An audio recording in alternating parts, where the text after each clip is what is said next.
на оборону. Автор Якуб Колос. Читает Жагунь Ксения.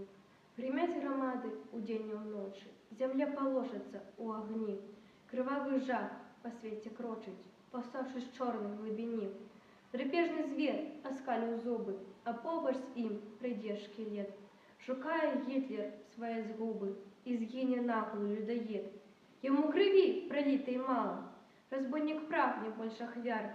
Змеиным ядом вострить жало, сусветный злодій і махляр. І ночу з ім пливуть пожари, неволя, більше грабежі, як саранча повзуть пошвари на наші гонім рубежі. І недовго диким гуном чинить кривавий свій розгул.